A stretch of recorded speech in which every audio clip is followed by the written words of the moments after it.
Pilipinas, good morning! Ka-coffee, Luzon, Visayas at Mindanao sa mga ka-coffee natin abroad. Nasaan man po kayong panig ng daigdig.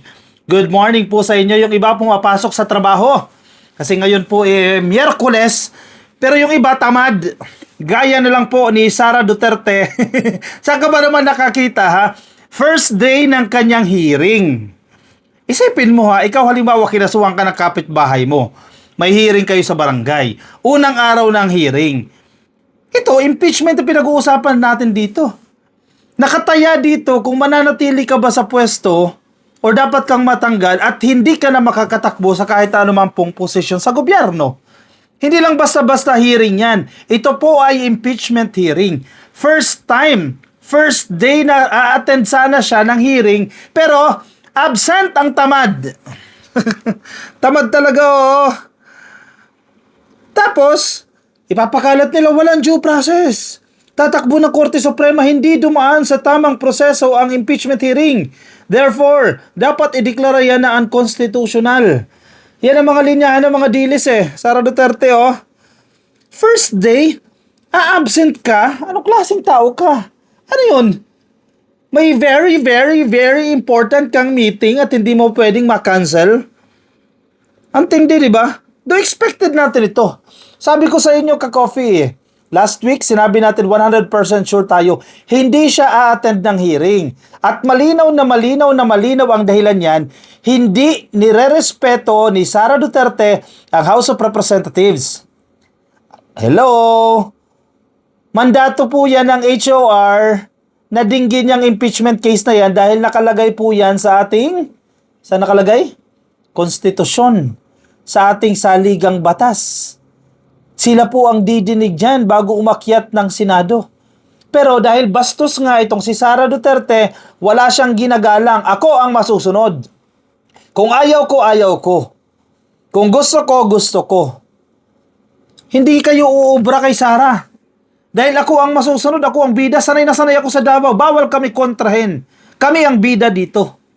Yan po ang ugali ng mga Duterte.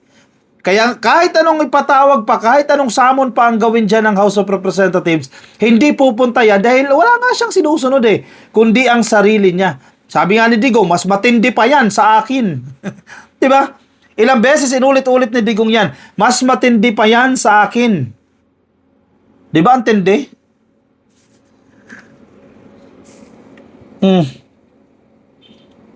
Napakatigas ng ulo. Actually, hindi napakatigas. Makapal ang mukha. Hindi lang matigas ang ulo. VP Sara Duterte, skipping first impeachment hearing. Sinadya skipping Buti sana kung nagkasakit Kung nagdahilan ka pa, mas maintindihan pa natin. Oh, may medical condition and she cannot attend the first hearing. Pero ano talaga matindi talaga no? Ayaw niya lang talaga umattend. Bastos nga, kasi wala siyang ginagalang Napakarami niyang kasalanan, mamaya isa-isahin natin yung articles of impeachment. Sabi sa balita ng Inquirer, VP Sara Duterte will not attend the first hearing on the impeachment complaints against her before the House of Representatives na nakaschedule po ngayon, March 25, Miyerkules. Yan po yung inanunsyo ng kanyang kampo. At least nag-announce, di ba? Hindi yun nangangapa sa dilim. In fairness, nag-announce. Kasi may mga times before, budget hearing. Actually, budget hearing lang naman yan. Hindi magsasabi kung pupunta o hindi, bigla na lang susulpot. Her legal team spokesperson, itong si Attorney Michael Powa, confirmed to the Inquirer in a Viber message just a day before the scheduled hearing. And I quote Powa, "We confirm that counsel for the Vice President Vice President submitted a letter today to the Committee on Justice stating that the Vice President will not be attending the hearing tomorrow in light of the constitutional objections raised therein." Sa Tagalog po, hindi po pupunta si Sara Duterte kasi may issue sila sa proseso. May issue sila sa ginagawang investigasyon, constitutionally part or constitutional wise. Tama ba? Yun ba yung term? Constitutionally wise. Para mas maganda pakinggan nyo, no? Doon sa impeachment na ginagawa. Kumbaga labag sila sa ginagawa. Therefore, bakit ako pupunta dyan? From the very first place, labag kami sa ginagawa ninyong investigasyon. Yun po yung gustong sabihin nitong abogado po ni Sara Duterte, itong si Powa, na isa po sa council ha, parte po yan ng council, ibig sabihin, parte po siya sa mga abogado, siguro sa 16 lawyers na magtatanggol kay Sara Duterte, pero kine-question din po itong si Powa dahil meron pong conflict of interest, dahil meron po siyang personal knowledge dito sa mga krimen na ito. At posible siyang maging witness. So, paano yun? Abogado ka at the same time witness ka. So, may conflict of interest dyan. Prior to the confirmation of Duterte's non-attendance, Batangas Representative Jervil Luistro, siya po ang chairperson ng House Justice Committee, already warned the Vice President that skipping the hearing would risk her losing the chance to convince lawmakers that the complaints she's facing have no probable cause. Correct. Yan na nga yung pagkakataon mo, ma'am, oh. 'Di ba? Lagi yung panawagan yan, due process. Pagkakataon mo na yan, chance mo na yan, kumbinsihin mo yung mga miyembro ng House of Representatives na hindi ka dapat ma-impeach. Pero, na-miss mo yung opportunity na yan. 'Di ba? Kasi tamad ka. Kasi wala kang sinusunod. Ikaw lang dapat ang nasusunod. Dapat nga maging presidente ka. 'Di ba? Kung wala kang ibang susunod, dapat maging presidente ka. Pero hindi sa Pilipinas, hanap ka lang iba. Kasi sa Pilipinas, wag mo nang kawawain ng mga Pilipino. Maghihirap ang mga Pilipino lalo kung ikaw ay maging presidente. Pero dapat hari siya o reyna siya. Kasi wala siyang sinusunod na kahit na sino. Isa pa, bakit palpak itong kampo ng mga Duterte? Nahuhuli natin ito Toby Chanco. Na talamak din ang fake news nitong Toby Chanco, si Mr. Galunggong. Tayo nagbansag dyan ng Mr. Galunggong. Ewan ko kung may ibang tumatawag ng Mr. Galunggong dyan Pero itawag ko na dyan Mr. Galunggong. Itong si Mr. Galunggong, sinungaling. Sabi niya, may mga suhulan na nagaganap daw para pumabor kay Sara Duterte. Kung may suhulan, sana confident si Sara, pupunta siya dyan sa aming hearing. Diba?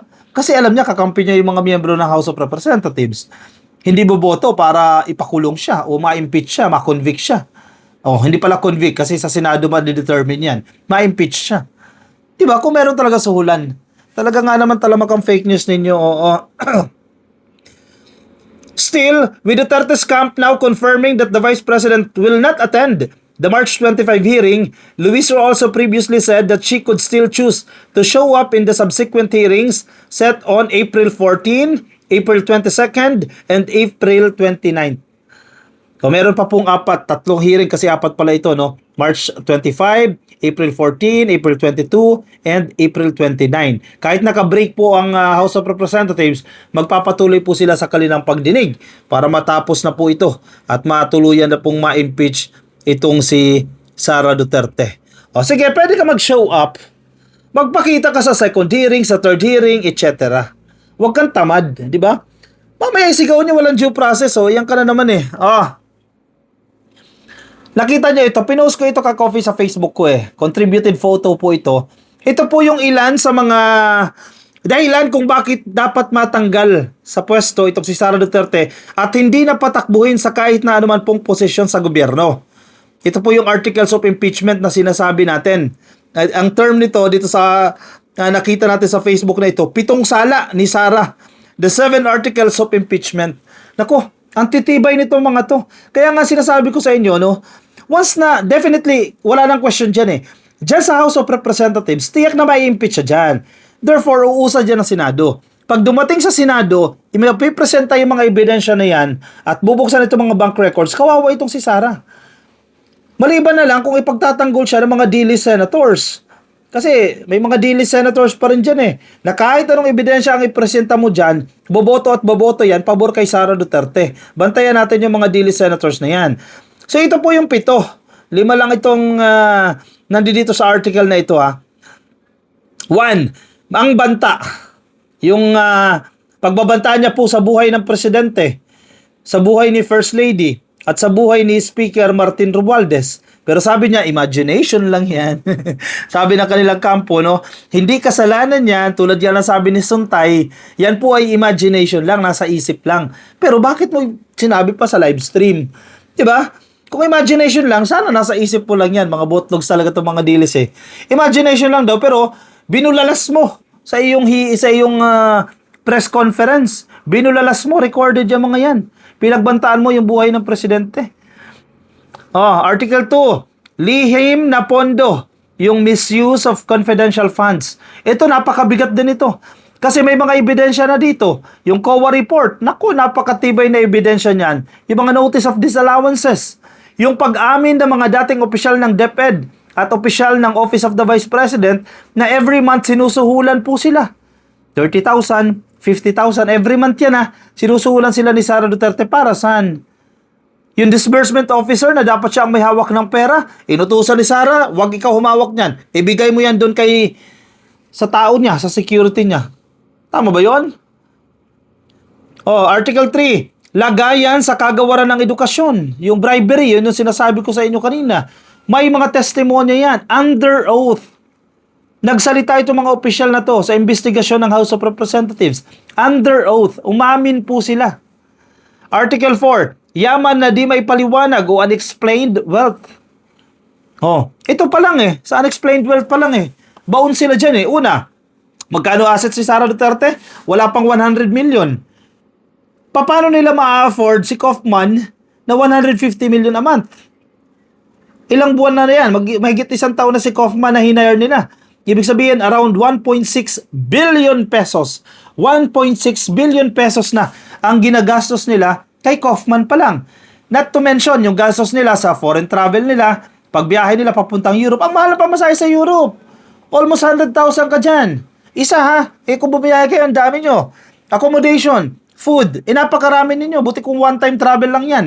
Sa isang buwan, ilang beses kayo umaalis. Ilang araw kayo nagstay dyan. Unexplained wealth. Saan kayo kumukuha ng pambayad kay Kaufman na mga panggastos ninyo, yung assets ninyo? Ito lang ang sinasabi. Kahit pagsama-samahin nyo pa yan. Huy. Pogo. Huy. Gambling. Huy. Droga. Yung mga pinagmumulanan ng salapi Pag umusad na ang hearing dyan sa Senado, buksan yung mga bank accounts na yan, malay mo, totoo yung sinasabi ni Trillanes, billions of pesos ang pumapasok dyan, yari siya dyan. Talagang tutuluyan siya dyan. Isa pa, madugong pamana, ang ganda nito EJK. Naging mayor yan sa Davao, may EJK pa rin. Talagang binana sa tatay niya Itong mga EJK na yan, napakarami pa pong dahilan. Kaya nga, importante itong hearing na to para makaipaliwanag niya yung kanyang sarili. Mr. Chair, Miss Chair, sino man yan, mga mambabatas. Hindi po totoo yan. Therefore, itong mga ebidensya ko, hindi totoo yung mga bintang sa akin. Dapat wag nyo ko i-impeach. Kahit ganun siya magsalita, o kahit walang substance magsalita, at least nagpapaliwanag, sinusubukan niya. Ang problema, absent agad Diba? Matino ba yan? Kayo na ang humusga ka, Coffee. Matino ba yan? Sa tingin ninyo? Dapat ba maging presidente yan? Yung mga dilis, sa tingin nyo dapat maging presidente yung ganyang tao? Walang kinakatakutan, walang sinusunod, siya dapat ang laging nasusunod. Ay, nako. Sige, komento po ang inyong opinion. Mga gusto nyo po sabihin, lagay dyan sa comment section para mabasa po ng iba natin yung mga ka-coffee. Mamaya, pag-usapan pa po natin ito. Palawakin po natin ang ating diskusyon patungkol sa impeachment ni Sara Duterte sa Salamat PBBM Podcast dahil Miyerkules po ngayon, mamayang alas 6 po Salamat PBBM Podcast. Sa Facebook po, naka-live po kami. Search nyo lang po, Salamat PBBM. Sinishare ko rin po yan kung naka-follow kayo sa aking Facebook page. Every 6 p.m. po yan ng Wednesday. Kasama natin si Yayam Dizon sa 31 Million Movement. Si Mark Ian Everyday, of course. Si Palerista TV. Tatlo kami nakaupo dyan. Ako, si Paler, at si Yayam Dizon. Backstage, ang aming mga producer, si Mark Ian at si 31 Million Movement. Mamaya po yan, samahan nyo kami. 6 p.m. hanggang 7:30 p.m. Philippine time. I'll see you later, ka-coffee. Paalam po.